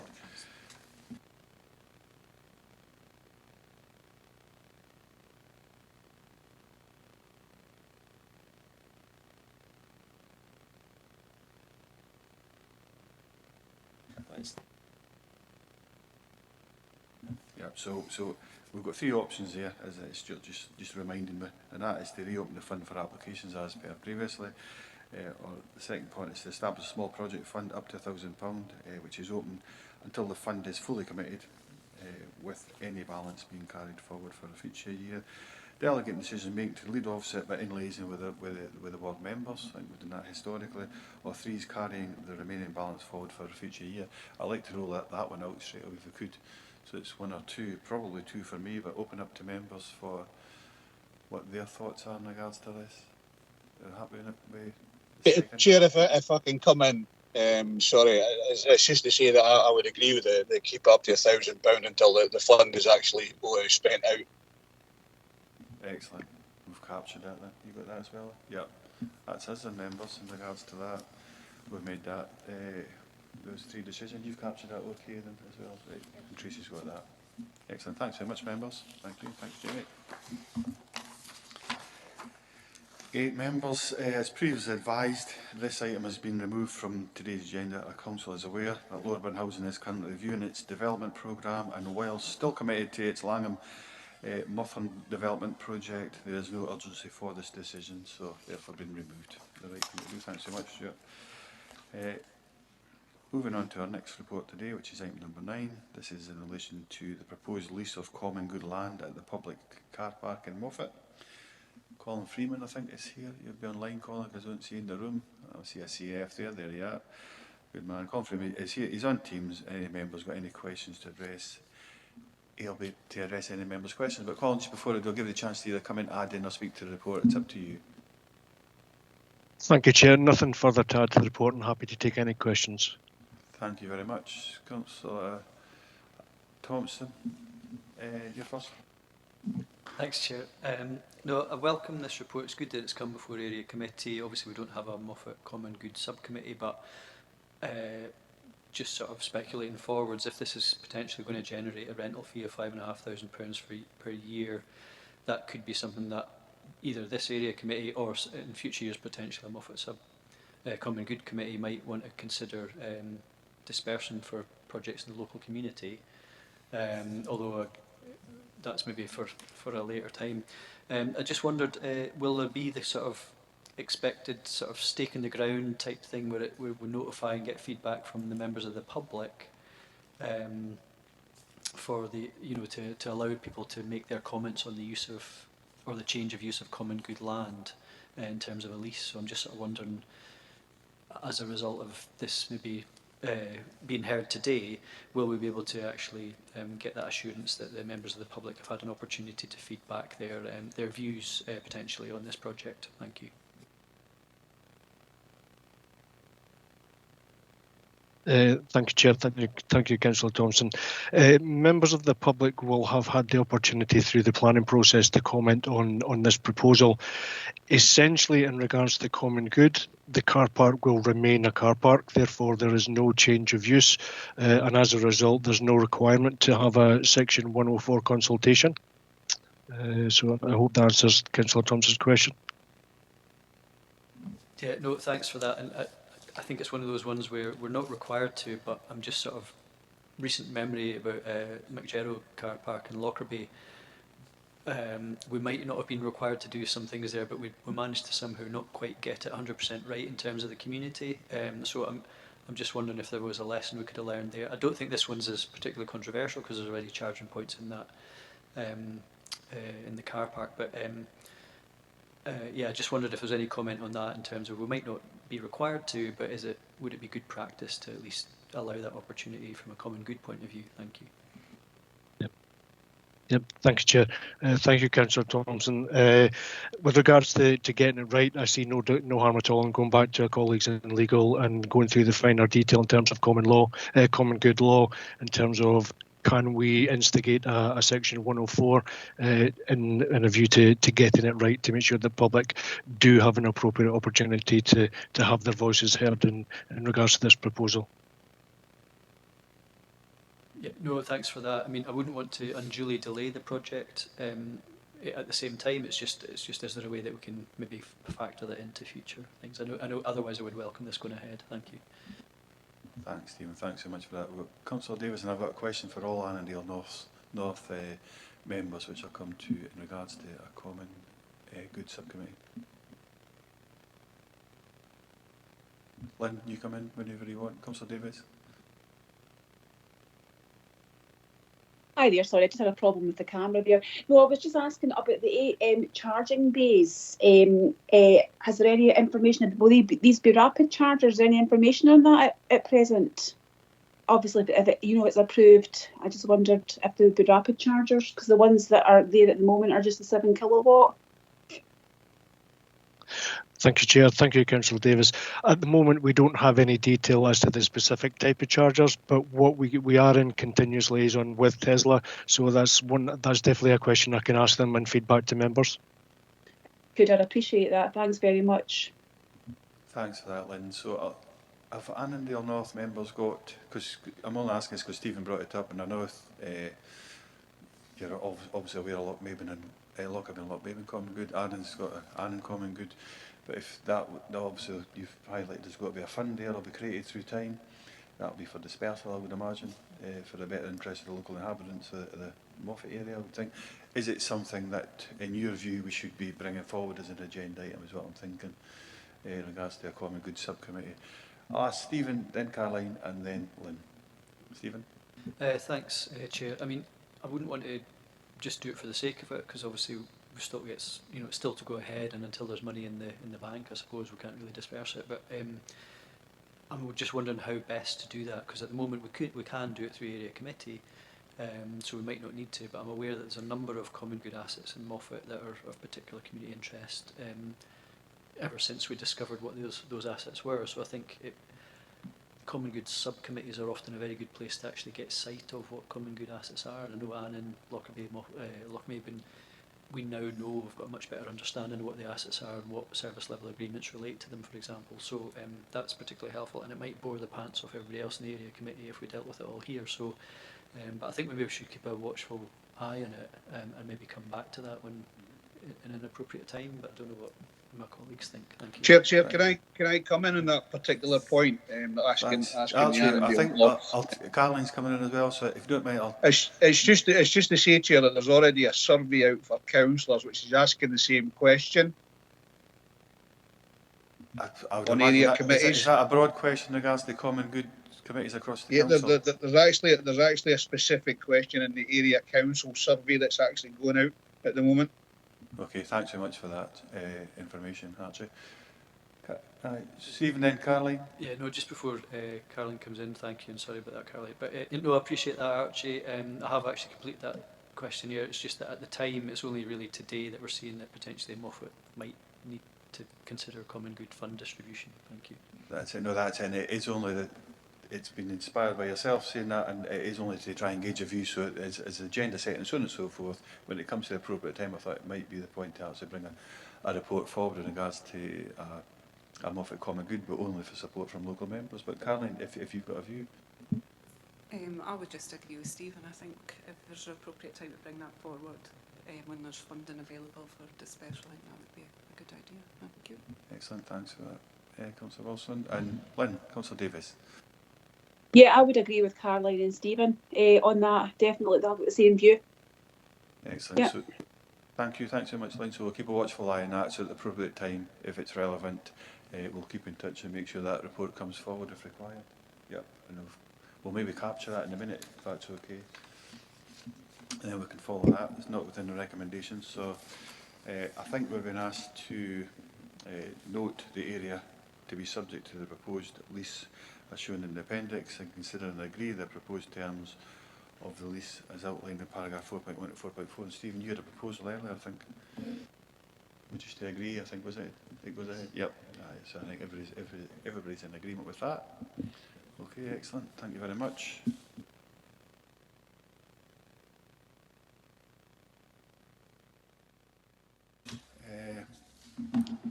Our next report today is item number 10.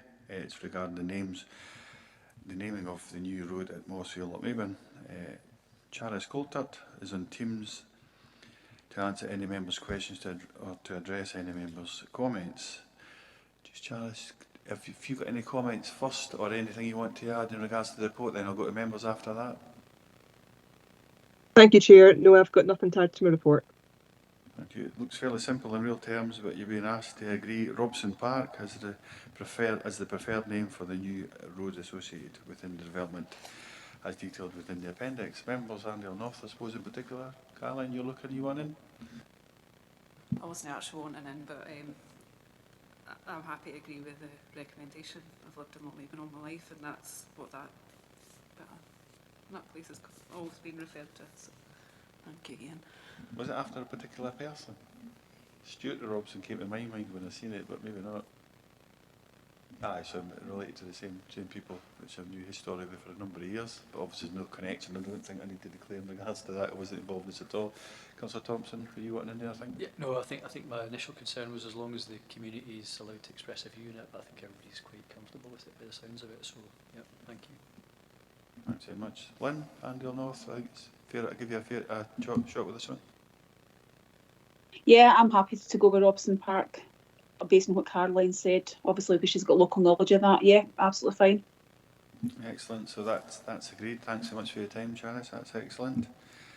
Thank you. Item number 11 is finally with the minute of the Annan Common Good Subcommittee before us for approval. As members of the Uncommon Good Funds Subcommittee, are we happy to agree that minute as a true reflection within the report? Looking at George first, because you're here, George. Are you okay with that? Councillor Jimson's fine with that. Councillor Marshall and Brodie, you okay with that? Okay, Chair. Excellent, thank you, Dick. Councillor Marshall, take that as agreement. Listen, thanks very much. That's as agreed. Item number 11 is the minute being a true reflection. So number 12 is any other business. I have got no further urgent business in front of me at this moment in time. Don't see anybody's hands up in any desperation. Our next meeting is scheduled for the 22nd of November 2023. I'd just like to thank everybody, members and officers, for the attendance today and all their support in regards to this meeting. Thank you very much.